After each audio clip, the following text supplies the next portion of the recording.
What is it? Hello and welcome to The Essential Gamer. You're watching What Is It with me, Lee, and what it is Eternal Strands. So I was gifted a copy of Eternal Strands by the developers, but it won't shroud my judgment, it won't cloud my opinions, because I've got some. So it's an RPG, it's a typical action adventure in the veil of something like Dragon Age, or something like that. Nowhere near as terrible. So first off, it is the very, very first release from Yellow Brick Games, published and developed by them, and it's basically a smorgasbord of all of their inspirations hammered into one place. Lots of different game types and influences are shown at all times in a game that actually relatively competently pulls everything it tries off, which is nice. So you are a scout, you've joined a ragtag team of people that are trying to go beyond the veil, and generally the story doesn't really matter. It's typical RPG fare, lots of dragons and beasties and things to do. But what I'm going to focus on today is the actual meat and potatoes of the game, which in this case is high fantasy RPG. You take your character out into a world through teleportation and go and solve the sundry items of troubles. It's fairly typical in what it gets you to do. It wants you to level up, it wants you to level up your camp.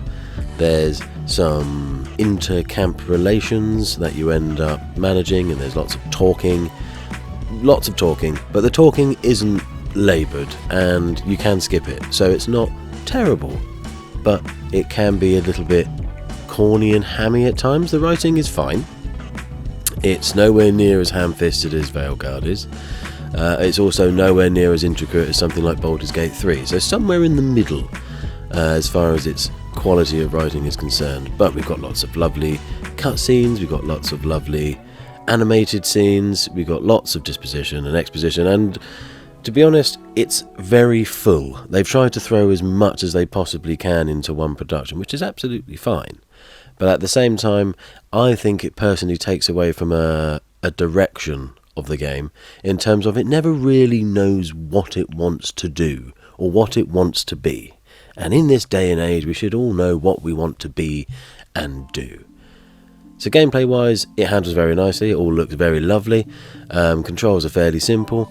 There's lots of different mechanics at play. So we have magic, and your character is called a weaver, so they weave their magic into their cloak or cape, whichever way you'd like to call it, and you can select from different types. So there's fire, there's ice, there's physical magics which manipulate things in the world, so you can pick it up and kinetically lob it at people and smash their brains in with it.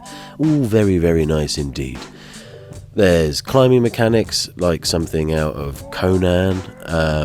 You can climb pretty much everything until you get to the invisible wall.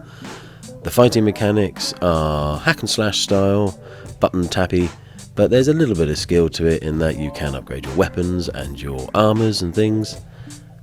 As far as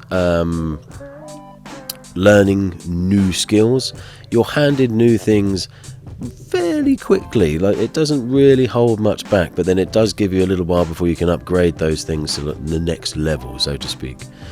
But environments are wonderful. They will murder you. Animals are, beasties and stuff that are around all look fairly original. I don't see anything that I thought, oh, well, that looks like a thing from this game. Everything is got its own character design and its own feel. And it's nice that you're in an environment that doesn't feel like it's entirely copied, because at times some of the gameplay elements are. So you start off just running around, opening up portals, trying to find different areas to go to in your quest to do the quest. Fairly quickly you notice that there are some things that are a bit like others. Like when you climb up this big guy and you start fighting him and you think, oh, am I playing Shadow of the Colossus? Because, yes you are.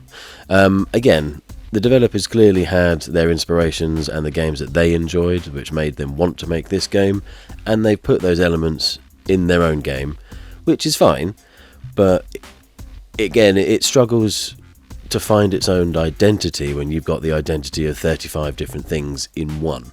It's like multiple personality game.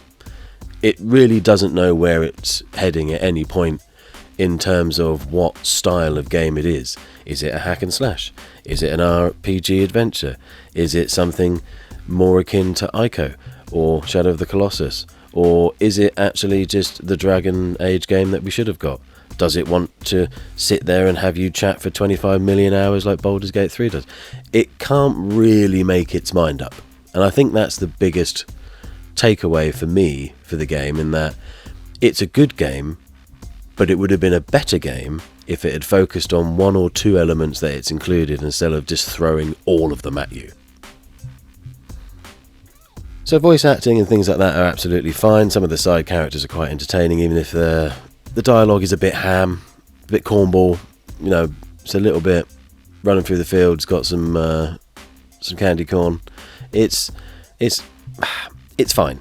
It's fine in the terms of nothing is expected from this developer because it's their first game, and it's made up with some of the other things like the environmental elements with like fires and things like that. Fire actually travels along and catches onto different parts of the environment, so you could set fire to one spot and before you know it you've got a forest fire, and you need to put that forest fire out with ice and that sort of thing. Other parts will have you scaling cliffs to avoid enemies with long range, and their enemies are varied and they're quite clever. The AI isn't absolutely awful, and there's lots of things that you can do environmentally against the animals and the beasts and the monsters, like trapping them in ice to cause them damage and then beat them up later on, and all these things are nice. There is also crafting. The crafting system is fairly simple. It does have its levels, but it doesn't force you into having to constantly retread spots to go and find the same thing, the specific item to make something. You can kind of just pick stuff up and use what you've got in your bag to make the thing that you're trying to make, which is quite nice. It takes the stress out of having to find a specific rock to make a specific thing and all that bollocks. It's just make a thing, do the thing, lovely. There's a bit of repetition in the areas that you go to. After you've opened up most of the map, you will be returning to do certain things in certain areas. And again, this isn't really too much of a slog at all because it does change up on you a little bit. There's a day-night system which alters what enemies are in the area and what things are actually available within the environment, so that's quite nice. And some of the bigger baddies, like the bosses and things, are quite impressive. And they're situational in the most part. Some things will activate at night, some things will activate in the day, and generally speaking this helps to keep it feeling a little bit fresher than it would if you were just playing through on a simple must go back to the same area, must fight copy paste enemies. This is good. This is good things. I feel like this is like the test board for the rest of what this developer will actually be doing in the future. So after nigh on 6 to 7 hours of playing Eternal Strands, I am a weaver. I'm a weaver of magic. I like to hoy things at baddies. I like to freeze dragons. I like to run around and take out archers from rooftops and all that sort of stuff. Yes, it is a little bit like my first RPG in the terms of there's no deaths, there's no sort of punishment for death, you just return to base camp. But I think what Yellow Brick Games have actually done here is show their capabilities. If they can hone down their stories and maybe show a little bit of restraint in future releases, I feel like we've got a really good developer on our hands here who will make some really good games. If you enjoy RPGs and things like that, Eternal Strands will be right up your alley. You'll enjoy it. There's no way you won't enjoy it because it's got all of the elements and more that you enjoy from all of your favourite RPG games. The quality's there. Is it a AAA game? No. But is it bad? Does it look bad? Does it feel bad? Also no. So get out there and give it a go if you fancy it. If you don't, you might find some of the cornball writing a little bit, you might find the fantasy setting a little bit too generic. You may get a little bit tired with the constantly changing game types, and that is really the only negatives that I can bring up about the game. So would I recommend it? Probably. If you've got nothing else to play, in terms of you've played Baldur's Gate, you've played Skyrim, you're looking for something new, something a little bit different with its own little edge and characters, well, there you go. Eternal Strands is for you. So as always, if you've enjoyed this video, if it's been helpful to you in any way whatsoever, please do leave a like. It helps us massively.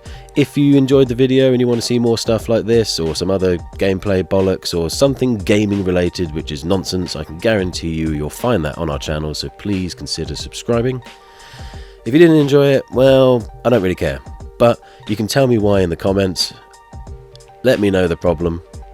I will weave some magic into my magical cloak, and I will cast Begone Thought upon ye.